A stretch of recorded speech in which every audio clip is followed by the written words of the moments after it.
पर उसने दूसरी सखी के घर कृष्ण को चोरी करते देखा जरूर था। अब जब उसने देखा कि तेरे घर वो चोरी करने आए, तो वो उनके बाल ऐसे घुंघराले थे, कानों में बड़े बड़े कुंडल थे, मुकुट पर मोर का पंख था, पाँव में पायल थी और बड़ी सुंदर मुस्कान थी। वो मक्खन निकाल रहे थे और मक्खन का लौंदा वो मुख में रख रहे थे। उनके पूरे मुंह में मक्खन ही मक्खन लगा था और वो मुस्कुरा रहे थे। वो सखी बोली कि ऐसा दर्शन मैं अपने घर पे कब कर सकूंगी, मैंने देखा तो है। अच्छा, उसने जो देखा अब वही भाव उसने बनाया कि ये घटना यदि मेरे घर घट जाए तो कितना बढ़िया होगा। अभी मैंने पड़ोसन के घर कृष्ण को मक्खन खाते देखा है, अब उसका भाव जागा कि क्या कृष्ण मेरे घर आएंगे। आज वो रो रही थी। गोपियों ने कहा क्यों रो रही है? बोले क्या मुझे पापनी के घर कृष्ण नहीं आएंगे? वो रोती है, बस रोती है, रोती है। अच्छा, मैं आपको कई बार कथाओं में स्मरण करा चुका हूं कि हम लोगों के पास ना कोई योग्यता नहीं है, हम लोगों के पास कोई काबिलियत नहीं है उस परमात्मा को पाने की, पर हम लोगों के लिए ना परमात्मा ने एक अच्छी चीज दे रखी है, एक शक्ति दे रखी है हम सबके पास है। वो कौन सी शक्ति? जैसे बच्चा रोकर अपनी माँ से, अपने पिता से हर जिद पूरी करा लेता है, जैसे बच्चों को कुछ ना मिले तो केवल रोना जानते हैं वो। हाँ, उनसे रोने के सिवा कुछ नहीं आता। उन्हें रोटी चाहिए, भूख लगी तो रोना, नींद आ रही है तो रोना, उन्हें कुछ चाहिए हो तो रोना, सर्दी हो गई तो रोना, पेट में दर्द है तो रोना। मतलब बच्चों की कोई भी शिकायत हो वो केवल रोकर ही व्यक्त कर सकते हैं। ऐसे ही हम भी उन बच्चों की तरह हैं, भगवान को पाने का कोई मार्ग तो नहीं जानते, पर रो करके उसे पुकारना शुरू कर दोगे ना तो वो जरूर आएगा और कहेगा कि मेरा भक्त मेरे लिए रो रहा है, तो आकर के अपने भक्तों को दर्शन जरूर देगा। वो करुणा निधान है, वो पतित पावन है, वो भक्त वत्सल है। कुछ मत कीजिए, बस गोपियों की तरह पागल होकर रोइए। कैसे रोइए? जैसे बालक खिलौने के लिए रोता है, माँ हमें ये खिलौना चाहिए, नहीं देगी माँ तो रोएगा, और जब तक रोएगा जब तक मिल ना जाए, और मिल जाए तो चुप। बस उसी तरह जब तक परमात्मा मिल ना जाए तब तक आंखों के आंसू सूखने नहीं चाहिए। अर्थात भक्त वही जो केवल रोए। आप पूजा करने बैठे तो इतना प्रेम उमड़े कि आंखों से अश्रुधार निकल पड़े, और मुझे तो लगता है कि इन पुष्पों को चढ़ाने से अच्छा है आंखों के दो आंसू निकालकर भगवान के चरणों में समर्पित किए जाएं। यदि भक्त अपने आंखों से आंसू निकालकर भगवान को चढ़ाने लग जाएं तो मुझे लगता है इससे बड़ी कोई भक्ति और कोई पूजा हो नहीं सकती। केवल प्रेम,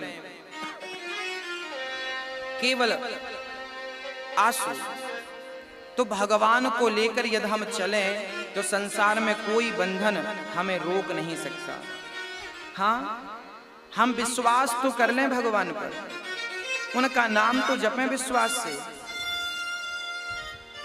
और मैं आपसे एक प्रार्थना और करूंगा कि भगवान पर विश्वास 100% होना चाहिए, 80% नहीं, 90% नहीं, 100% विश्वास होना चाहिए। हाँ, श्री कृष्ण को लेकर वसुदेव जी चले, पांव की बेड़ियां, हाथ की हथकड़ियां अपने आप खुल गईं और सारे पहरेदार सो गए। पांव की बेड़ियां खुलने का अर्थ यह है कि जब ईश्वर को आप लेकर चलेंगे तो संसार का बंधन आपका बाल भी बांका नहीं कर सकता। जेल के दरवाजे खुलने का अर्थ यह है कि जो भगवान को लेकर अर्थात भगवान को भजता है उसके जीवन में मोक्ष के द्वार वैसे ही खुल जाते हैं जैसे कृष्ण को लेकर वसुदेव जी चले तो उनके सारे जेल के द्वार खुल गए, पहरेदार सो गए। अर्थात जो भगवान को लेकर चलते हैं, हमारे भी 10 पहरेदार हैं। 10 पहरेदार कौन कौन? 5 ज्ञानेंद्री और 5 कर्मेंद्री। इनको 5 ही आप मानिए। जो ज्ञानेंद्री हमारी आंख, नाक, कान, शब्द, रूप, रस, गंध इत्यादि। शब्द, स्पर्श, रूप, रस और गंध, ये 5 तन्मात्राएं, ये 5 विषय हैं। आंख का काम है देखना, कान का काम है सुनना, जिह्वा का काम है स्वाद लेना, और चमड़ी का काम है स्पर्श करना, और नाक का काम है गंध लेना। ये 5 इंद्रियां हमें ये सारी इंद्रियां परेशान करती हैं। आंख कहती है अच्छा दिखाओ, कान कहते हैं अच्छा सुनाओ, ये चमड़ी कहती है अच्छा अच्छा टच स्पर्श कराओ, ये नाक कहती है अच्छा अच्छा सूंघाओ। क्या करें, इन इंद्रियों की पूर्ति करते करते जीवन ही पूरा हो गया। पर हमने पलट कर देखा तो पता चला कि हमारी इच्छाएं तो अभी बहुत सारी बाकी रह गईं। इसलिए इच्छाएं कभी पूरी नहीं हो सकती किसी की, ना मेरी ना आपकी। इसलिए हमें इच्छाएं नहीं रखनी चाहिए। जो विधाता दे दे, जो मेरे राम दे दें, वो प्रेम से प्रसादी समझ के धारण करो और अधिक लालसा अधिक कामना ना करो। क्योंकि शास्त्र कहते हैं कि जब आवे संतोष धन, सब धन धूरी समान, गौधन गजधन बाजधन और रतन धन खान। संतोष से बड़ा कोई धन नहीं है। इसलिए विधाता ने जो दिया, जितना दिया, जैसा दिया, संतोष रखिए। हाँ, और पहरेदार सो गए कृष्ण को लेकर चले। ये पहरेदार हैं हमारे काम, क्रोध, लोभ, मोह, अहंकार, मत्सरता। ये जो हमारी बुराइयां हैं हमारे भीतर, हमारे दुश्मन हैं। ये हमारा क्रोध हमारा दुश्मन है, हमारा लोभ हमारा दुश्मन है, हमारा अहंकार हमारा दुश्मन है। क्या करें, जब आपको बहुत क्रोध आए तो भगवान से शिकायत, भगवान के चरण पकड़ लेना चाहिए और कहना चाहिए कि हे प्रभु देखो ये क्रोध हमें परेशान कर रहा है, ये क्रोध हमें परेशान कर रहा है। जब आपको लोभ परेशान करे, हाय हाय हाय हाय हाय करने लगे हम, तब भगवान के चरण पकड़ के कहना चाहिए कि हे प्रभु ये लोभ हमें बड़ा परेशान करता है, कृपा करो। तब भगवान लोभ को परास्त करेंगे, क्रोध को पछाड़ देंगे। जब आपको काम परेशान करने लग जाए, काम वासना परेशान करने लग जाए, तो भगवान के चरण पकड़ के कहना कि हे प्रभु मुझे ये कामदेव बहुत परेशान करते हैं, आप ही इनसे छुटकारा दिलाइए। नहीं तो भोग भोगते भोगते बुढ़ापा आ जाएगा। 80 साल की उम्र में भी, 90 साल की उम्र में भी, और कोई 100 साल तक जिंदा रहा तो 100 साल की उम्र में भी काम वासना आपका पीछा नहीं छोड़ती। ये वासना इतनी प्रबल है, ये पीछा नहीं छोड़ती। हाँ, शरीर में शक्ति नहीं रह जाती 100 साल में, शरीर जर्जर हो जाता है, पर मन फिर भी चाहता है कि हमें ये भोग मिल जाए, ये सुख मिल जाए। ये स्त्रियां, ये इंद्रियां बहुत प्रबल हैं। और मम माया दुरत्तया भगवान गीता में कहते हैं, ये इंद्रियां इतनी प्रबल हैं कि ये बूढ़े बूढ़े लोगों को भी परेशान करती हैं। ये इंद्रियां उन्हीं को परेशान करती हैं जो भगवान की शरण में नहीं है, जो भगवान की शरण में है, जो चरण पकड़ के कहते हैं कि हे बिहारी जी ये काम हमें परेशान कर रहा है। तब भगवान काम को आंख दिखाते, क्यों रे मेरे भक्त को परेशान करता है, भाग जा यहाँ से। तब बिहारी जी की दृष्टि पड़ते ही कामदेव भाग जाते हैं और हम उस काम से मुक्त हो जाते हैं। जब हमें क्रोध परेशान करे तो बिहारी जी के पांव पकड़ लो, अहंकार परेशान करे श्री बिहारी जी के पांव पकड़ लो। केवल हमें शरण ग्रहण करनी है। मैं कभी काम को जीत नहीं सकता, मेरी इतनी हैसियत नहीं है, ताकत नहीं है, औकात नहीं है कि मैं काम को जीत सकूं, क्रोध को जीत सकूं, लोभ को जीत सकूं, मोह और ममता को जीत सकूं। किसी चीज को जीतना मेरे अधिकार क्षेत्र में नहीं है। परंतु यदि मैं भगवान की शरण ग्रहण कर लूं तो भगवान जैसे बच्चे की माँ सदा ही रक्षा करती है, ऐसे भगवान अपने भक्तों की सदा ही रक्षा करते हैं, हर चीज से रक्षा करते हैं, चाहे वो काम हो, क्रोध हो, लोभ हो, अहंकार हो। और सच्चाई यह है कि हमारे सबसे बड़े दुश्मन भी यही है। हम लोगों ने अपने पड़ोसियों को दुश्मन मान रखा है। पड़ोसियों से आपको डरने की जरूरत नहीं है, जमाने से डरने की जरूरत नहीं है। यदि डरना ही है तो अपने अहंकार से डरिए, डरना ही है तो अपनी वासना से डरिए कि बुढ़ापा आ गया और इस वासना ने अभी तक आपको उल्टा लटका रखा है। डरना ही है तो अपनी बुराइयों से डरिए और इन्हें समाप्त करिए। हाँ, अन्यथा ये आपको समाप्त कर देंगी और ये जन्म मृत्यु के चक्कर में आपको उलझा करके रखेंगी। आद्य शंकराचार्य जी कहते हैं, पुनरपि जननम पुनरपि मरणम पुनरपि जननी जठरे शयनम भज गोविंदम गोविंदम भज मूढ़ मते। ए मूढ़ मते, तू गोविंद को क्यों नहीं भजता? क्यों जन्म और मृत्यु के जाल में उलझा है? क्यों नहीं तू बाहर निकलता? तेरे पास द्वार सामने था, पर क्यों? एक बार क्या हुआ, एक बहुत बड़ा प्लॉट था, चारों तरफ बाउंड्री थी, एक ही द्वार था बाहर जाने का, या यूं कहिए एक बहुत बड़ा पार्क था, बहुत बढ़िया था, हरा भरा था, सारी व्यवस्थाएं अंदर थी, और द्वार एक ही था बाहर जाने का। और उस पार्क में सारे अंधे ही अंधे थे। अब अंधों ने सोचा कि हम बाहर कैसे जाएं। उन्होंने कहा ये बाउंड्री को पकड़ लो, बाउंड्री वाल को आप पकड़ लेंगे, उसको पकड़ के आगे बढ़ेंगे तो कहीं ना कहीं रास्ता मिल जाएगा। एक अंधे ने बाउंड्री को पकड़ लिया और बाकी अंधों ने उसका हाथ पकड़ लिया। चैन बना ली लंबी, एक हमारा हाथ, आपने आपका हाथ, आपने आपका हाथ, ऐसी लंबी चैन बन गई। सारे अंधों ने लंबी चैन बनाई, एक अंधे ने दीवार में हाथ रख लिया। अब वो अंधा दीवार को पकड़ के चलता चलता चलता पूरी परिक्रमा लगाई, और जैसे ही द्वार के पास पहुंचा वैसे ही उसके सिर पर थोड़ी सी खुजली होने लगी, शरीर पर खुजली होने लगी। तो उसने हाथ उठाया और खुजलाने लगा और चलता गया, इतने में ही द्वार निकल गया। अब फिर पूरा राउंड लगाया, पूरी परिक्रमा लगाई, पूरा फिर से गोल गोल। अब जैसे पहुंचे, अब वो बातों में ऐसे उलझ गए, अंधे अंधे बात करने लगे, किसी की कर रहे होंगे बात, फलाना ऐसा है, उसने तो ये कर दिया, वो कर दिया, ऐसी निंदा चुगली में उलझे कि द्वार कब निकल गया पता ही नहीं चला, और फिर वो चक्कर काटने लग गए। सच्चाई यह है कि वो अंधा और कोई नहीं, हम सभी वो अंधे हैं। ये संसार ही एक पार्क है, ये संसार ही एक पार्क है, और हम सभी अंधे इसके भीतर हैं। एक ही द्वार है पार जाने का, उस पार जाने का द्वार कौन सा है? बोले साधन धाम मोक्ष कर द्वारा।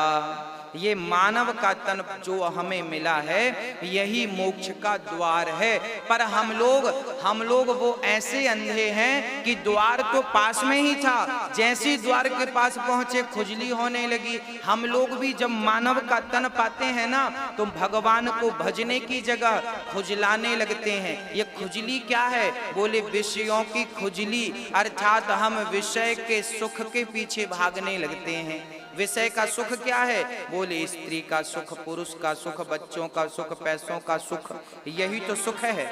ये संसार के सुख में हम ऐसे उलझ गए कि मोक्ष का द्वार ही निकल गया। फिर 84 का चक्कर लगाया, 84 का चक्कर मतलब 84 लाख योनियां फिर पार करके आई, और फिर द्वार मिला। तब मनुष्य फिर बन के आए, और जब मनुष्य बन के आए तो फिर निंदा चुगली में उलझ गए। बहुत सारे लोग निंदा चुगली में उलझे हुए।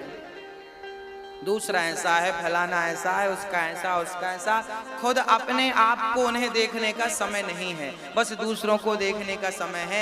ऐसे लोग, इनके पास भी मोक्ष का द्वार है, ये मानव का तन मोक्ष का द्वार है, परंतु परिणाम क्या हुआ कि ये सारा समय निंदा चुगली में निकल गया और मोक्ष का द्वार रह गया। फिर 84 का चक्कर कब निकल गया पता ही नहीं चला द्वार। फिर 84 का पुनरपि जननम पुनरपि मरणम पुनरपि जननी जठरे शयनम भज गोविंदम गोविंदम भज मूढ़मते। इसलिए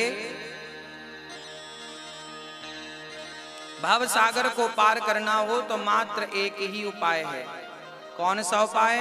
केवल भगवान का भजन, केवल नाम। कलयुग केवल नाम आधारा, कलयुग केवल नाम आधारा। सुमरे सुमरे नर उतरहि पारा, सुमरे सुमरे नर उतरहि पारा। ये कलयुग है। इसलिए हमें इस कलयुग में क्या जपना चाहिए? अधिक से अधिक नाम जपना चाहिए। श्री राम जय जय राम, श्री राम जय जय राम। श्री राम जय जय राम। श्री राम जय जय राम। श्री राम जय जय राम। श्री राम जय जय राम। श्री राम जय जय राम। श्री राम जय जय राम। दो अक्षर का प्यारा नाम श्री राम जय जय राम। दो अक्षर का प्यारा नाम श्री राम जय जय राम। बन जाएंगे तेरे बिगड़े काम श्री राम जय जय राम। बन जाएंगे तेरे बिगड़े काम श्री राम जय जय राम। श्री राम जय जय राम। श्री राम जय जय राम। श्री राम जय जय राम। प्रेम से गाइए सभी लोग, यही कल्याणकारी है। सांसों की माला में सिमरूं मैं सीताराम। सांसों की माला में सिमरूं मैं सीताराम।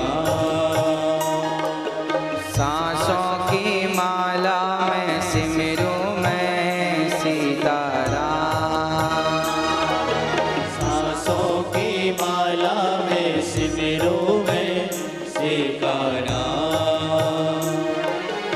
मेरे मन की मैं जानूं और तुम्हारे मन की राम।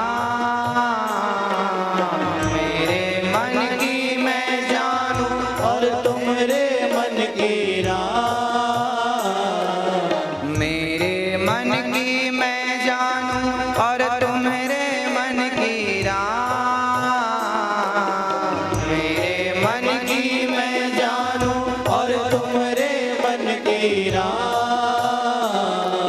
सांसों की माला में सिमरूं मैं सीताराम।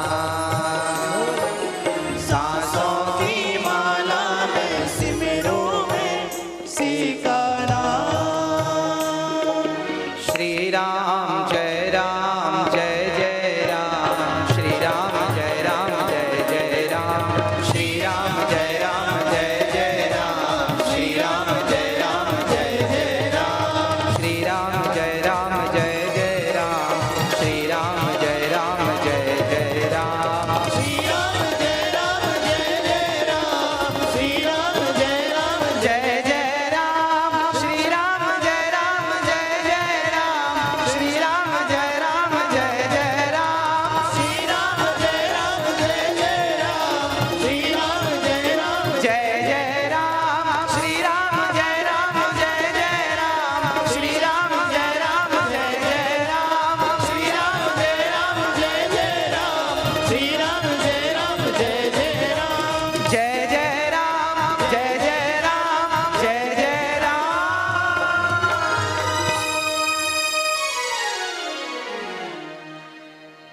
बोलिए भक्त वत्सल भगवान की। भगवान श्री कृष्ण का उत्सव श्री व्रज में जब भगवान श्री कृष्ण व्रज पहुँचे, सारे व्रजवासी आनंदित हो गए और नंद के आनंद भयो की जय जयकार घोष ध्वनि सुनाई पड़वे लग गई। नंद के आनंद भयो जय कन्हैया लाल की। हाथी दीन्हा घोड़ा दीन्हा और दीन्हा पाल की। नंद के आनंद भयो जय कन्हैया लाल की। सारे ब्रजवासी आनंदित हो गए और उत्सव चालू हो गया। सारे ब्रजवासी बड़े प्रेम से आनंद मग्न हो गए। उत्सव चल रहा था, तभी कंस ने मीटिंग कर ली कि भाई किसी प्रकार भी मेरा दुश्मन बच के जाना नहीं चाहिए, कैसे मारें कैसे क्या करें। पूतना मौसी को बुलाया।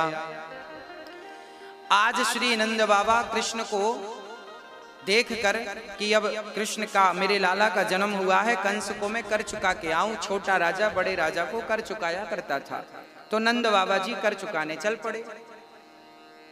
आगे हुआ क्या कि श्री नंद बाबा जी मथुरा गए और वहां मथुरा से पूतना मौसी चल पड़ी। ये पूतना कौन थी? बोले पूतना लोक बालग्नि राक्षसी रुधिरासना जिघांसया पहरये स्तनम दद्वा सदगतिम्। पूतना मौसी छोटे छोटे बच्चों को खा लिया करती थी, मार दिया करती थी, वो रक्त पिया करती थी। हाँ, पूतना राक्षसी थी। जैसे आजकल लोग राक्षस वृत्ति के होते हैं ना, मांस खाते हैं, ये जितने मांस खाने वाले लोग हैं सब पूतना की वंशज हैं। हाँ, वो भी मांस खाती थी, रक्त पीती थी। आज भी बहुत सारे लोग मांस खाते हैं, जीव हत्या करते हैं। हाँ, आज भगवान श्री कृष्ण को मारने पूतना मौसी आई और जैसी ब्रजमंडल में आपने प्रवेश किया, बड़ी सुंदर बन ठन करके मौसी जी आई हैं। इतनी सुंदर बन गई, इतना सुंदर स्वरूप कर लिया, आप क्या कहें, मानो साक्षात श्री लक्ष्मी जी आ गई हों। पूतना मौसी बन करके गई और जैसे ही यशोदा के पास पहुंची, कृष्ण को लेकर यशोदा झूला झूला रही थी, लाला को सुलाए रही थी। तभी भगवान श्री कृष्ण के पास पूतना मौसी आई। यशोदा बोली, बहन आप कौन, मैं आपको ना पहचान सकी। पूतना बोली, मोको ना पहचानी बहन? अरे मैं फलाने पंडित की पंडिताइनी हूँ। अच्छा बहन, आहा हा, हमारा तो बड़ा सौभाग्य, आप घर पधारी, कैसे आना हुआ बहन? पूतना बोली, मैं तेरे बच्चे को दूध पिलाए हुए आई हूँ। अच्छा, दूध पिलाए हुए आई हो बहन? क्यों दूध पिलाए हुए आई हो? अरे तो को पतो ना है, जो मारो दूध पी लेवे एक बार, वो छोरा अमर है जाए। अब यशोदा तो पागल है गई, बहन जल्दी से अपनो दूध पिलाए दे, मारो छोरा अमर है जाए। हर माँ चाहती है कि मेरा बेटा अमर हो। इस लालच में यशोदा माँ ने अपने कृष्ण को पूतना के हाथों में दे दिया और जैसे ही पूतना ने कृष्ण के ऊपर दृष्टि डाली, पूतना को देखते ही मेरे श्याम सुंदर ने अपने नेत्रों को मूंद लिया, अर्थात बंद कर लिया नेत्रों को। भगवान ने अपनी आंखें बंद कर ली। भगवान से पूछा गया कि प्रभु, आप तो पतितों को भी देखकर तार देते हैं, पर आपने पूतना को देखकर नेत्र बंद कर लिया, ऐसा क्यों किया भगवान आपने? तब श्याम सुंदर कहते हैं कि पूतना मुझे मारने आई है और मैं तो तारना जानता हूँ। मानो आंख बंद करके पूतना की डायरी पलट कर देख रहे हैं, किसके जीवन का कोई एक पुण्य भी नजर आ जाए, उस पुण्य के बदले में से भवसागर से पार लगा दूं, इसलिए नेत्रों को बंद कर लिया। अथवा श्री भगवान ने आंखें इसलिए मूंद ली क्योंकि पूतना जहर पिलाने, विष पिलाने आई है और विष पीने का कार्य तो भगवान शिव के पास है। मानो नेत्र बंद करके शिव जी का ध्यान कर रहे हैं। अथवा भगवान ने आंखें इसलिए भी बंद कर ली क्योंकि पूतना भगवान को मारने आई है और वो भी सज धज कर आई है। अच्छा, पूतना का यथार्थ रूप तो गंदा था, बड़ी काली थी, बड़े बड़े दांत थे, चिड़िया के घोंसले जैसे बाल थे और पूतना मौसी भयंकर दिखती थी। पर पूतना आज सज धज कर आई हैं और भगवान ने कहा, अच्छा तुम्हारा तन कुछ और है, मन कुछ और है, जिसका तन सुंदर है पर मन सुंदर नहीं है। पूतना का तन तो सुंदर था पर मन में कचरा था कि कृष्ण को मार डालूं। भगवान कहते हैं जिसका तन सुंदर होता है पर मन सुंदर नहीं होता, ऐसों को मैं देखना भी पसंद नहीं करता, इसलिए नेत्रों को कर लिया बंद। इसलिए नेत्र मूंद लिए श्याम सुंदर ने, आंखें बंद कर ली। प्रिय भक्तों, ये सीधी बात आप समझिएगा कि भगवान उन्हीं को देखते हैं जिनका हृदय सुंदर होता है। भगवान कदापि उन्हें नहीं देखते जिनका तन सुंदर नहीं होता। इसलिए मैं आपसे प्रार्थना करता हूँ कि अपने तन को सुंदर नहीं, अपने मन को सुंदर करिए। जो मन की मैल न धोई गंगा गया तो क्या हुआ। गंगा में जाकर बंदे तन की तू मैल धोता। गंगा में जाकर बंदे तन की तू मैल धोता।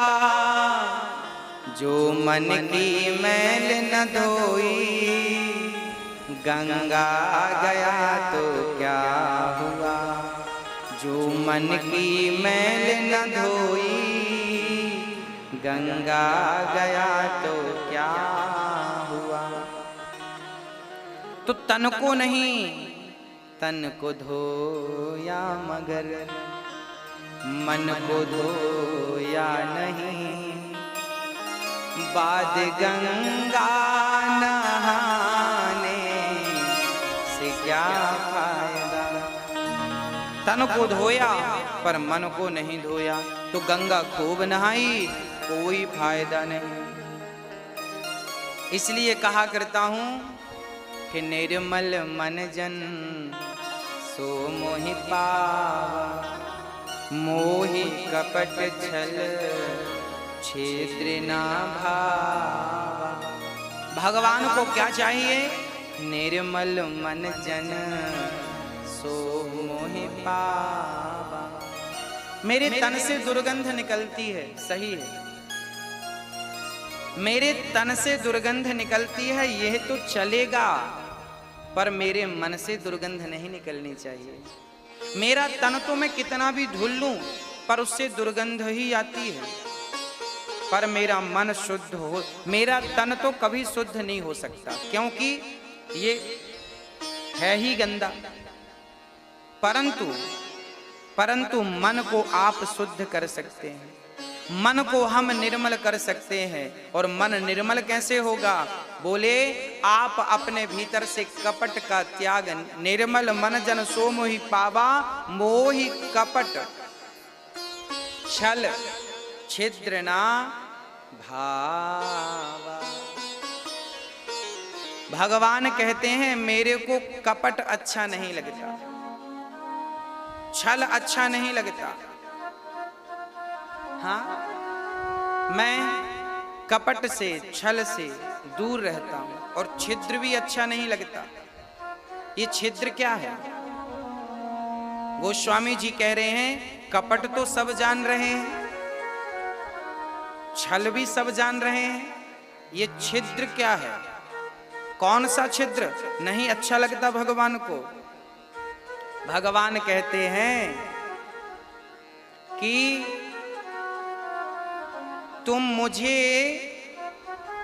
मंदिर में तो देखते हो, मंदिर में तो आरती करते हो, ओम जय जगदीश हरे। मंदिर में हम लोग माथा टेकते हैं, बिहारी जी को प्रणाम करते हैं, और मंदिर से बाहर निकलने के बाद हम लोगों से कैसा व्यवहार करते हैं? जानता नहीं हमें हम कौन हैं? हाँ, तेरी औकात क्या है मेरे सामने? हम बड़ी बड़ी बातें करने लगते हैं, हम लोगों का तिरस्कार करने लगते हैं।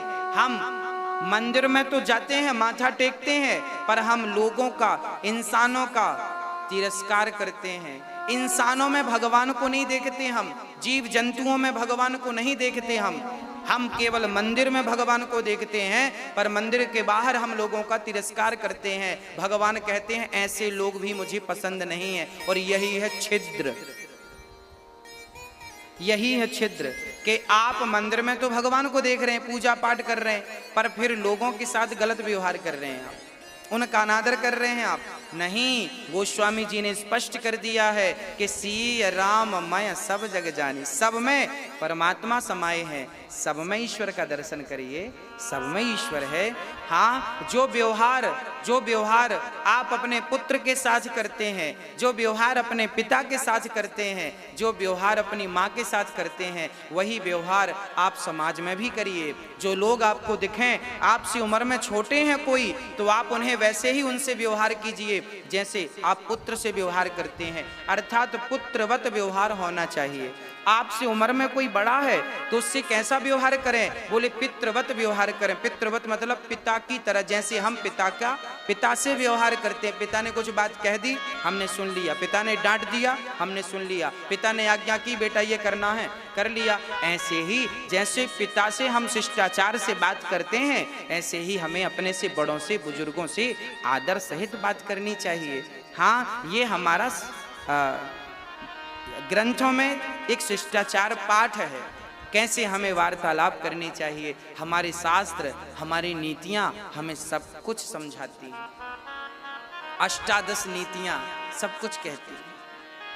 हाँ, सब कुछ कहती हैं। प्रिय भक्तों, आप तो केवल ये समझिए कि छिद्र शब्द का अर्थ यही है कि एक से तो आपने अच्छा व्यवहार कर लिया पर दूसरे का अनादर कर दिया। गोस्वामी जी कहते हैं, भगवान कहते हैं, ऐसा व्यक्ति मुझे बिल्कुल पसंद नहीं है।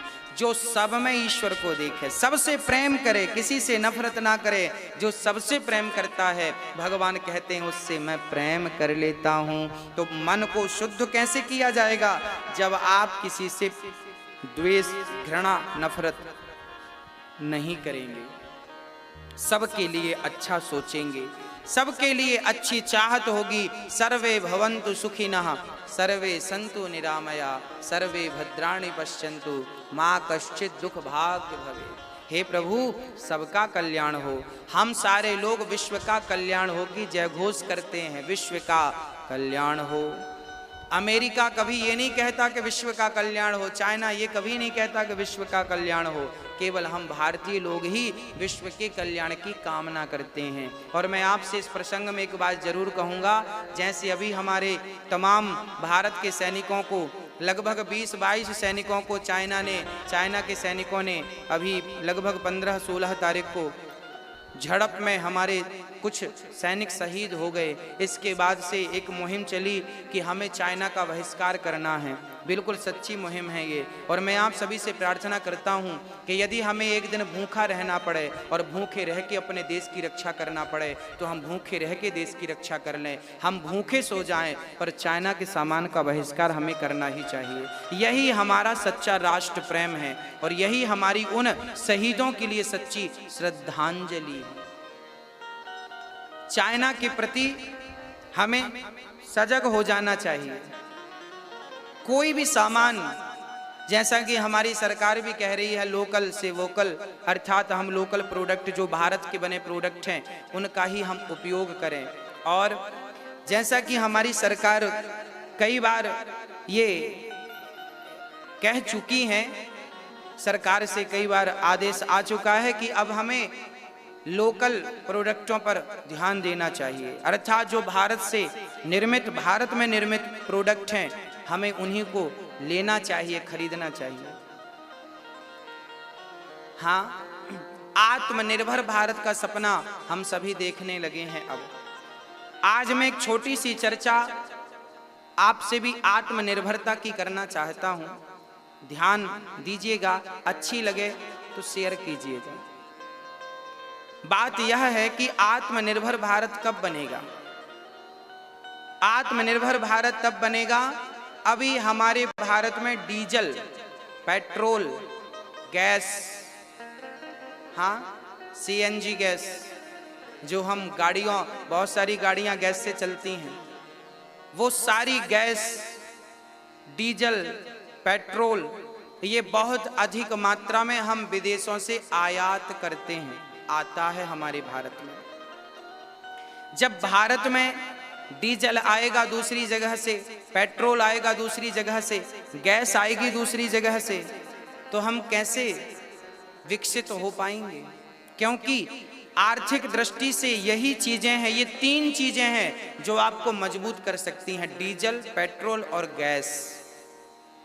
ये आपको स्ट्रॉन्ग कर सकती हैं। आज मैं आप सभी का ध्यान आकर्षित करना चाहूंगा इस ओर यदि हमें आत्मनिर्भर बनना है तो मैं आपको एक छोटा सा उपाय बतलाता हूं। शायद मेरी बात सरकार तक पहुंचे और शायद सरकारें इस बात पर ध्यान दें। बात यह है कि हमारे देश में जो हमारी गाय है, गाय का जो गोबर है, उस गोबर से आपने देखा होगा, सुना होगा कि गाय के गोबर से भी गैस निकलती है। वो गैस के प्लांट भी बहुत सारे लोगों ने डाल रखे हैं और अच्छा रिजल्ट सबको देखने को मिला है। गाय के गोबर से जो मीथेन गैस निकलती है, उस गैस से हम अपने घर का चूल्हा भी जला सकते हैं। उस गैस से हम और उसको फिल्टर करके गाय के गोबर से, मतलब गाय के गोबर में जो गैस है वो फ्री की गैस है। उस गैस से हमारा घर का चूल्हा भी जल सकता है और हमारे देश की तमाम गाड़ियां चल सकती हैं। उसको फिल्टर करके हम उसकी सीएनजी बना सकते हैं और गाड़ियों का इंजन उस गैस से चल सकता है। और साथ ही उस गैस को और बड़ा प्लांट यदि विस्तार सरकार कर दे तो उस गैस में इतनी शक्ति है कि वो बिजली भी बना सकती है। वो गाय के गोबर से निकलने वाली गैस जो है वो बिजली बनाएगी। अब देखिएगा, फिर हमारे देश में जब गाय के गोबर से जो गैस निकलती है उससे हमारी गाड़ियों का जब इंजन चलेगा तो हमें फिर डीजल और पेट्रोल विदेशों से आयात नहीं करना पड़ेगा। हम आत्मनिर्भर तब बनेंगे जब हम डीजल पेट्रोल कम मंगाएं विदेशों से। और उसके लिए हमारे पास ऑप्शन क्या है? हमारी गौ माता का गोबर बहुत अच्छी मात्रा में गैस को उत्पन्न करता है। उस गैस से पूरा देश संपन्न हो सकता है। लाखों करोड़ों हजारों करोड़ों जो रुपए हम डीजल पेट्रोल के लिए विदेशों को दे रहे हैं, तेल खरीद रहे हैं बड़ी कीमतों में, वो सारा पैसा हमारा बचेगा। हमारा देश का वो व्यक्ति जो आज 80 रुपए और 90 रुपए 80 रुपए के लगभग का जो डीजल और पेट्रोल भर रहा है, उसके पैसे बचेंगे। केवल गाय के गोबर से आप बड़ा प्लांट खड़ा कर सकते हैं। इसी को आत्मनिर्भरता कहते हैं। आत्मनिर्भर हम तब बनेंगे जब हम विदेशों से आयात कम करेंगे और हम विदेशों को देंगे ज्यादा, निर्यात ज्यादा करेंगे, देंगे। हम अपना प्रोडक्ट इतना बढ़िया बनाएं कि हम विदेशों का ध्यान अपनी ओर आकर्षित करें और हम उन्हें सप्लाई दें, उन्हें दें। हम इतनी मात्रा में गाय के गोबर से गैस बनाएं कि हमारी बड़ी बड़ी फैक्ट्रियां जो बहुत सारी बिजली की खपत करती हैं, वो गाय के गोबर से बनी गैसों से, उस बिजली से वो कंपनियां चलें, फैक्ट्रियां चलें और हम बहुत मजबूत हो सकते हैं यदि इसको विस्तार से। मैंने तो सूत्रात्मक दृष्टि से ये बात आप सबको कह दी कि गाय के गोबर से जो निकलती गैस है उससे बहुत कुछ हो सकता है यदि सरकार ध्यान दे। जैसे सौर पैनल, सूर्य भगवान की किरणों से हम लोगों ने बिजली बनाना शुरू कर दी। बहुत सारे लोगों ने, एक सफल प्रयास रहा हमारे देश का, सरकारों का। बहुत बड़े पैमाने में बिजली सौर पैनल ने बनाई, उस दिशा में काम हुआ, रिजल्ट अच्छे आए। अब मेरी प्रार्थना सरकारों से है और आम व्यक्ति से है कि आप घर की रसोई गाय के गोबर से ही चला सकते हैं।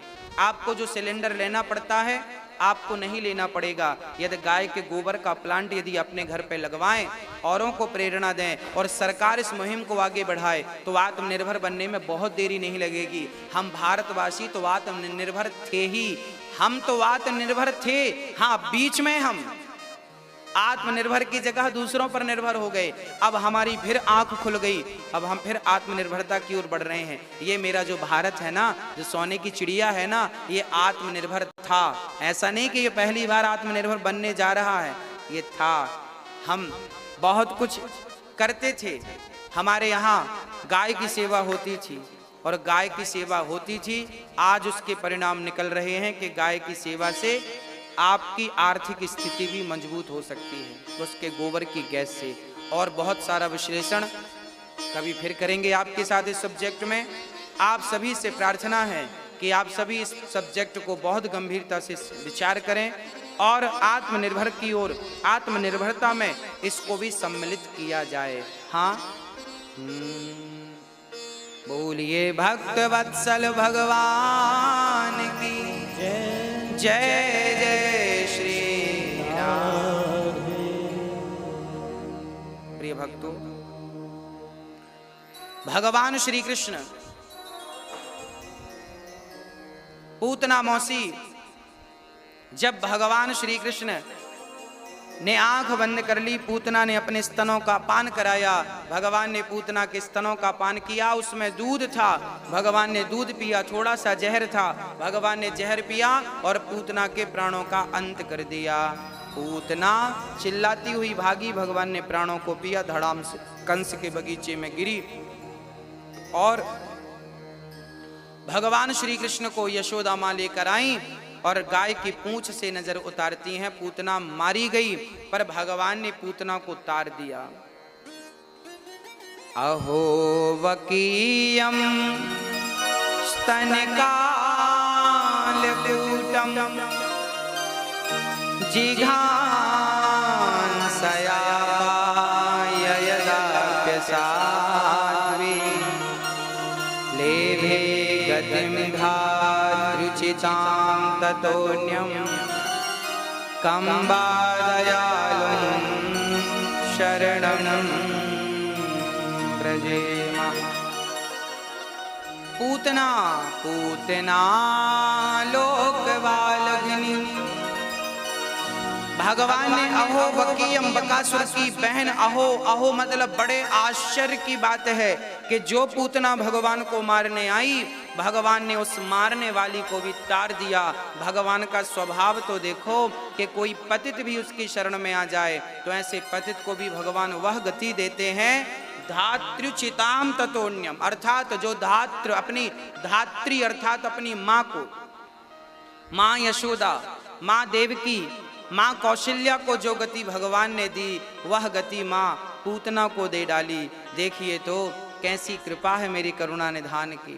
न जाने कौन से गुण पर दयानिधि रीझ जाते हैं। पता नहीं मेरे श्याम सुंदर को हमारा कौन सा गुण अच्छा लग जाए। हाँ, पता नहीं कौन सा गुण आकर्षित कर ले भगवान की ओर।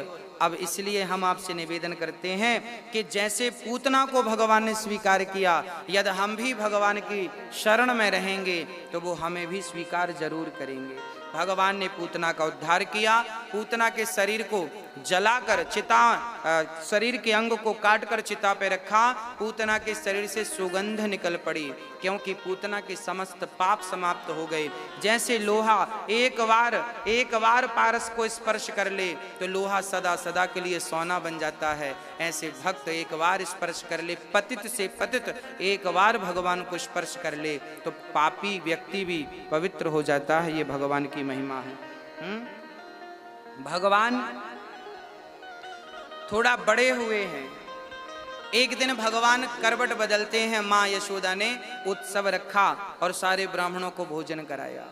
छकड़े के नीचे भगवान को लिटा दिया और भगवान को लिटाकर माँ यशोदा व्यस्त हो गई। आंख खुली तो कृष्ण रोकर अपनी माँ को पुकारते हैं। माँ नहीं आई, शकटासुर आकर बैठ गया। भगवान ने गाड़ी पर एक लात मारा, गाड़ी उलटती गई और धम्म से नीचे गिर पड़ी। भगवान ने शकटासुर का उद्धार कर दिया। दौड़ी दौड़ी मैया आई, लाला को कहा है गो। ब्रजवासी बोले लाला को कुछ ना है गो, तेरे लाला ने एक लात जमाई गाड़ी में तो गाड़ी उलट पलट गई। मैया बोली तुम सारे ब्रजवासी झूठ बोलो बहुत। मैया लाला को लेके चली गई। काहू की बातों में मैया ने भरोसो नहीं कियो। प्रिय भक्तों, अब भगवान श्री कृष्ण, एक दिन क्या होता है कि माँ यशोदा घर के आंगन में कन्हैया को लेकर बैठी थी और माँ यशोदा कृष्ण को दूध पिला रही थी। तभी भगवान श्री कृष्ण ने देखा कि कंस का एक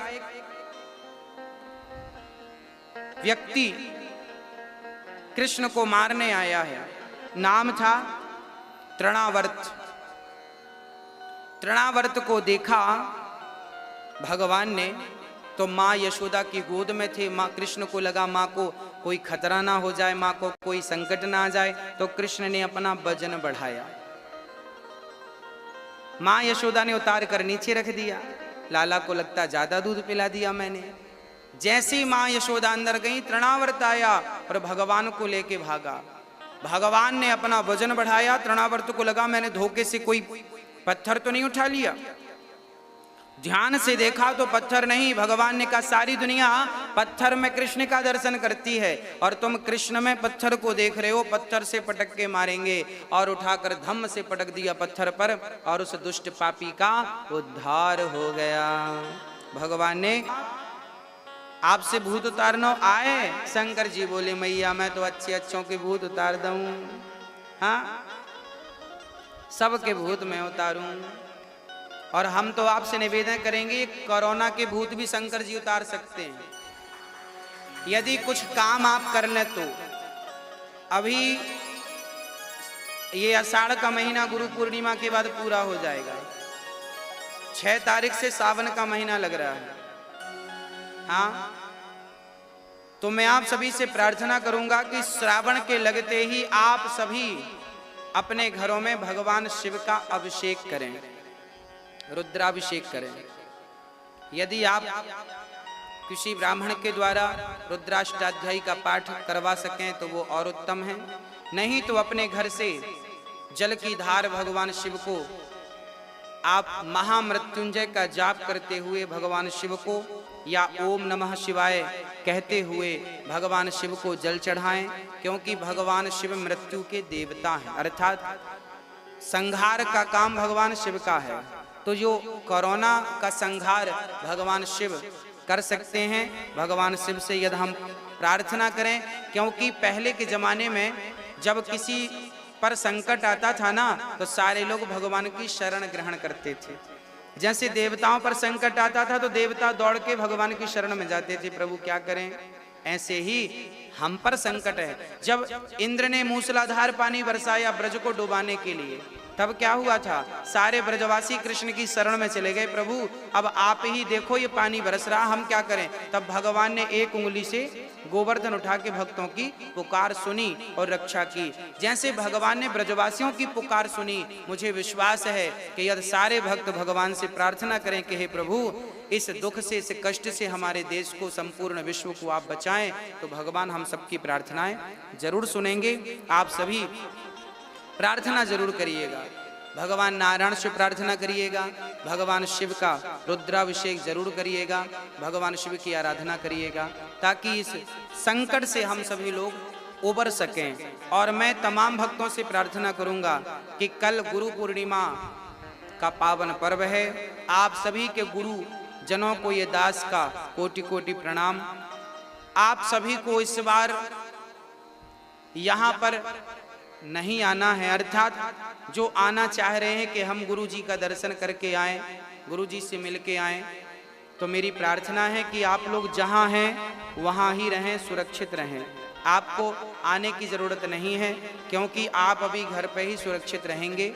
आप यात्रा करेंगे तो खतरे में पड़ सकते हैं। इसलिए इस कोरोना वायरस को देखते हुए आप सभी से मेरी प्रार्थना है कि आप तमाम भक्त जो सुन रहे हैं सभी लोग घर से ही पूजन कर लें इस बार गुरु पूर्णिमा में।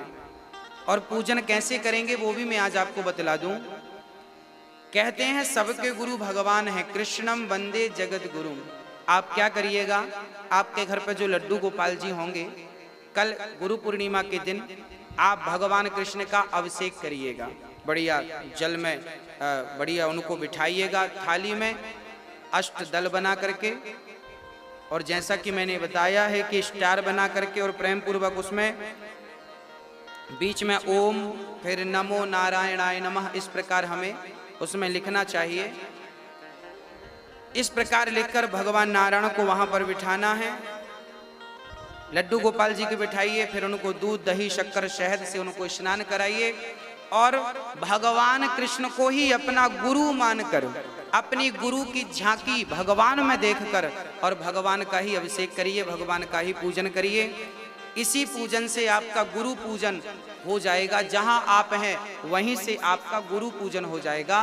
गुरु को वहीं से प्रणाम कर लीजिए। भगवान को प्रणाम कर लेने से सबको प्रणाम हो जाता है, इसलिए भगवान कृष्ण को प्रणाम कर लीजिए, भगवान कृष्ण का पूजन कर लीजिए।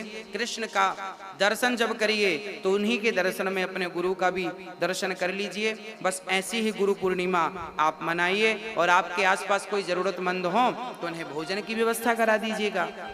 हाँ, जरूरतमंदों की सेवा कर दीजिएगा। इस गुरु पूर्णिमा में आप बड़े प्रेम से घर पर रह करके अपने गुरु को याद करें और गुरु की आज्ञा का पालन करें। इस प्रकार आपकी गुरु पूर्णिमा सफल होगी और आप और हम सभी जल्दी इस महामारी से उबर के पुनः प्रेम से भगवान की कथाओं में हम सभी पुनः पहुंच सकेंगे। हाँ, ये कथा गुरु पूर्णिमा के पावन पर्व पर इसलिए रखी गई है कि मैं रूबरू आपसे बात कर सकूं। इस प्रकार कोई भी वंचित ना रह जाए। हाँ, आप टीवी के माध्यम से दर्शन कर लीजिएगा और वहीं बैठे बैठे प्रणाम कर लीजिएगा, प्रणाम स्वीकार होगा। यहाँ मत आइएगा, मेरी प्रार्थना पुनः आपसे, कोई भी मत आइएगा। व्यवस्थाओं का पालन करें, आज्ञा का पालन करें, सरकार के नियमों का पालन करें। हमें सरकार की आज्ञा का अर्थात कानून का उल्लंघन किसी भी हालत में नहीं करना चाहिए, किसी को भी। हम सबकी भलाई इसी में है। बोलिए बांके बिहारी लाल की जय। हाँ, ये कोरोना वायरस जो है ना, ये कोरोना कलयुग का ही एक रूप है। कैसे रूप है? आज तक जब से मुझे लगा सृष्टि बनी है, तब से आज तक इस प्रकार भगवान के दर्शन भक्तों को लिए बंद नहीं हुए। ये कलयुग की ही देन है। कोरोना के रूप में कलयुग और प्रभावित कर रहा है लोगों को, भगवान को, और भगवान से भक्त को दूर रख रहा है। ये पहली बार ये कहना पड़ रहा है कि कथा में मत आइएगा। हाँ, पहली बार ये कहना पड़ रहा है कि कथा में मत आइएगा। नहीं तो हमेशा ये कहा जाता था कि कथा में आइएगा और 10 को लेके आइएगा। पर देखिए कितना घोर कलयुग अब आन खड़ा हुआ है कि अब ये कहना पड़ रहा है कि कथा में मत आइएगा। यही ये वायरस के रूप में, जैसे द्वापर युग में दुर्योधन के रूप में कलयुग था, दुर्योधन कलयुग का अवतार था, ऐसे आज हमारे बीच में ये जो कोरोना वायरस है, जो डर है कोरोना का, यह भी एक कलयुग का ही रूप है। हाँ, फिर भी आप लोग घबराए नहीं। आपको कथा मिलती रहे, इसलिए ये दास यहाँ बैठकर केवल इसलिए आपको कथा सुनवा रहा है कि आप किसी भी बहाने भगवान से जुड़े रहें। कलयुग की इतनी ताकत नहीं कि वो हमें भगवान से अलग कर सके। इस वायरस की इतनी शक्ति नहीं कि वो हमें भगवान से लाख प्रयास कर ले, कोई कर ले, चाहे वो कोई वायरस हो या कलयुग खुद आके खड़ा हो जाए, पर भक्त को भगवान से कोई रोक नहीं सकता। हाँ, लगन तुमसे लगा बैठे, जो होगा देखा जाएगा, तुम्हें अपना बना बैठे, जो होगा देखा जाएगा। तो ये भगवान के भक्तों को कोई, हाँ, वैसे आपको डरने की जरूरत नहीं है। भगवान का स्मरण करने वाले को ना कोई भी बीमारी, कोई भी किसी भी प्रकार की ये महामारी टच नहीं करेगी और आपका कुछ बुरा नहीं होगा। भगवान पर विश्वास रखिएगा। थोड़ी सी अव्यवस्थाएं जरूर हो गई हैं कि कोई आ नहीं सकता, कोई जा नहीं सकता, कोई किसी से मिल नहीं सकता। बहुत सारे लोगों के अपने लोग बहुत दूर फंसे हुए थे लॉकडाउन में, वो तो फिर भगवान की कृपा हुई, सब बढ़िया हो गया। आइए अब चलते हैं कथा की ओर। कल गुरु पूर्णिमा घर से ही मनाइएगा, ये मेरी पुनः प्रार्थना आपसे। भगवान श्री कृष्ण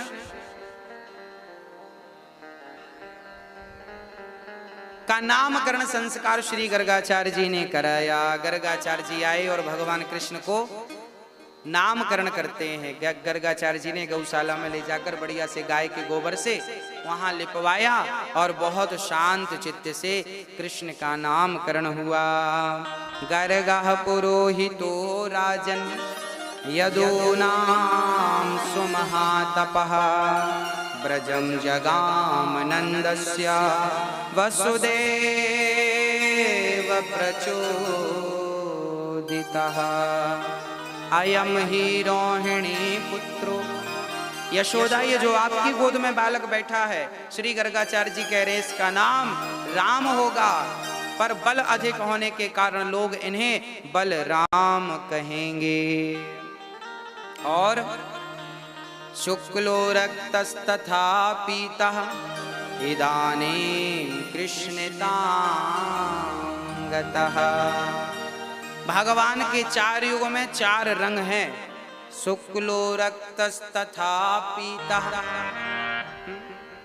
भगवान का सतयुग में कैसा रंग था? शुक्ल। भगवान उस सतयुग में नीलांबुजश्यामलकोमलांगम, नीले रंग के थे, सुंदर, बाकी झांकी। त्रेता युग आया तो भगवान का रंग हो गया रक्त, लाल रंग के हो गए भगवान।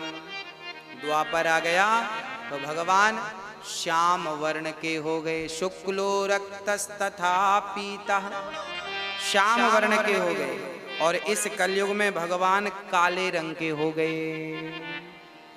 श्याम सुंदर से काले हो गए, श्याम रंग से काला रंग। इसलिए जगन्नाथ जी काले, द्वारिकाधीश जी काले, मेरे बांके बिहारी काले, श्रीनाथ जी काले। इस कलयुग में जो भी विग्रह आपको मिलेंगे सारे काले, क्योंकि इस युग में भगवान का रंग काला है।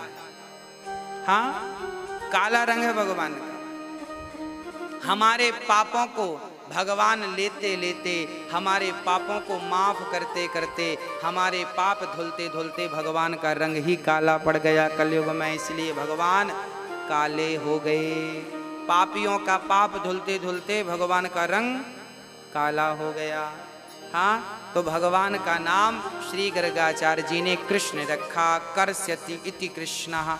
यशोदा बोली, बाबा आपने ऐसा नाम रखा है कि हमें तो नाम लेते ही नहीं बनेगा, थोड़ा सीधा सा सरल सा नाम रखिए। मैया तो आप बताओ, आप कौन सा नाम पसंद कर रही हैं? बाबा मैं आपको कनुवा कहूं? हाँ हाँ, हरि अनंत हरि कथा अनंता, कहीं सुनहि बहु विधि सब संता। 1000 नाम होंगे माँ। कनवा किसी भी वेद में, 4 वेद में किसी भी वेद में कृष्ण का नाम कनवा नहीं है, परंतु माँ यशोदा कनवा कहती हैं। तो भगवान भक्त का हर भाव स्वीकार करते हैं। यदि कोई प्रेम से गाली दे, भगवान ने शिशुपाल की गालियां भी तो सुनी हैं, 100 गालियां। और इसका अर्थ ये नहीं कि तुमने मुझे गालियां दी तो मैं तुम्हें नरक भेजूंगा ना। भगवान ने शिशुपाल का सिर काटा 100 गालियों के बाद, पर उसे नरक नहीं भेजा। जो गति नंद बाबा और वसुदेव को मिली, वही गति पापी शिशुपाल को भगवान ने दी, वही गति कंस को भगवान ने दी, वही गति दंतवक्र को भगवान ने दी। तो भगवान की नजर में तो सारे भक्त ही हैं। कोई कैसे भी भगवान का नाम जपे, जानबूझकर जपे, धोखे से जपे, या भगवान को गालियां ही देने लग जाए। कई लोगों को आपने देखा होगा, भगवान को गालियां लोग देते हैं। कई लोग भगवान को गालियां देते हैं। चिंता ना करें, गालियों में ही सही भगवान का नाम तो ये ले ही रहे हैं। जहर कोई जानबूझकर पिए या धोखे से पी ले, जहर अपना काम करता है। ऐसे भगवान का नाम कोई जानबूझ कर ले या धोखे से ले ले या द्वेष भाव से ले, भगवान का नाम तो कल्याणकारी है, वो अपना काम करके ही रहेगा। भाव को भाव अनख आलस हूँ, कोई दिक्कत नहीं। अब भगवान का नामकरण हुआ। अब भगवान जब बड़े हुए तो भगवान की अद्भुत लीलाएं चालू हो गईं। कैसी कैसी लीलाएं, जरा सुनिएगा। कि वत्सान मुंचन क्वचित समय, क्रौंस संजात हासः, स्तेयं स्वादवत्यथ दधिपया कल्पितैस्तेययोगैः, मर्गान् भोक्षन् विभजति सचेन्नाति भाण्डं भिन्नति, द्रव्यालाभे सग्रह कुपितो यात्युप्य क्रोश्यतो कान। भगवान कितनी सुंदर लीला कर रहे हैं, जरा समझिएगा। वत्सान मुंचन क्वचित समय। आज भगवान लीला कर रहे हैं, माखन चोरी की लीला। आज भगवान घर घर जाकर के माखन चुरा रहे हैं। क्यों चुरा रहे हैं माखन? क्योंकि भगवान को, भक्तों को आनंदित करना है। कई लोग यहाँ पे बड़ा प्रश्न करते हैं, भगवान चोरी करते हैं? एक सज्जन का मेरे पास फोन आया, उन्होंने कहा कि मैं आपके ऊपर केस कर दूंगा। हमने कहा क्यों भाई, हमने क्या अपराध कर दिया? बोले आपने भगवान को चोर कह दिया। हमने कहा साहब यदि चोर कहने से यदि आप केस करना चाह रहे हैं तो आप कर दीजिए, हाँ हमें कोई आपत्ति नहीं है। उन्होंने कहा कि आपने भगवान को चोर क्यों कहा? हमने कहा भाई ऐसा है कि भगवान को तो भक्तों की गालियां भी अच्छी लगती हैं। जहां प्रेम होता है ना वहां भगवान, अच्छा भगवान यहाँ पर दो अर्थ हैं। भगवान चोरी नहीं करते, क्योंकि यदि मैं अपने ही जेब से पैसा निकालूं और मैं निकाल कर उसका उपयोग करूं तो मैं चोर तो नहीं हूं। तो इस संसार में जो भी है सब भगवान का है। यदि भगवान गोपियों के घर जाते और उनके घर माखन चुराते तो वो माखन चुराना चोरी नहीं थी। एक्चुअली क्या था कि भगवान की संपत्ति पहले, अब गाय को दूध किसने दिया? दूध में मक्खन किसने दिया? मक्खन में घी किसने भरा? सारी बात घूम फिर के यही आती है कि भगवान ही दूध बनाने वाले हैं, भगवान ही दही बनाने वाले हैं, भगवान ही मक्खन और घी बनाने वाले हैं। तो मक्खन चुराए तो वो तुम्हारा और हमारा तो था नहीं। मक्खन बनाने की शक्ति है किसी के अंदर? आप दूध बना सकते हैं? नहीं, दूध नहीं बना सकते। आज भी साइंस कितने आगे चला गया, पर क्या दूध बना सकता है? क्या गेहूं बना सकता है? क्या चावल बना सकता है? चाइना ने नकली चावल बनाए थे पर वो जानलेवा है। तो प्रिय भक्तों, सीधी बात यह है कि भगवान चोर नहीं है, फिर भी उन्हें चोर कहकर कौन संबोधित करता है? गोपियां कहती हैं कि ये चोर है। अच्छा, गोपियां तो ये भी कहती हैं कि एक नंबर का कपटी है ये। उद्धव जी से कहा कपटी है। गोपियां गाली देती हैं भगवान को। क्यों गाली देती हैं? क्योंकि गोपियों का अधिकार है, जो आपसे बहुत प्रेम करता है ना उससे आपको डांटने का अधिकार भी होता है। जो आपसे प्रेम करता है वो आपको डांट भी सकता है, और जो आपसे प्रेम नहीं करता उसे आपको डांटने का कोई अधिकार नहीं। तो भगवान को चोर कहने का अधिकार हमें तो नहीं है, ये तो सच है, पर गोपियों को अधिकार है। और हम तो वही बात कहते हैं जो गोपियां कृष्ण से कहते हैं। हाँ, तो गोपियां कृष्ण को कहती हैं कि यशोदा, आज तेरे लाला ने हमारे घर के बछड़े खोल दिए। बछड़े खोल दिए। अब बछड़े खोल दिए तो माँ यशोदा बोली इसमें आश्चर्य क्या है? हमने कहा, माँ यशोदा बोली बछड़े खोल दिए तो आश्चर्य क्या है? तो माँ यशोदा बोली तो तुम जाओ और गाय दोह लो। सो गोपियां बोली ना मैया, तेरे लाला ऐसे समय पे गाय को खोले बछड़न को कि गाय दोहबे को समय ना मिले, सारो दूध बछड़ो पी जावे और हम सब रह जावे। इस प्रकार गोपियां शिकायत करती हैं। अच्छा, यहाँ एक अर्थ यह भी है,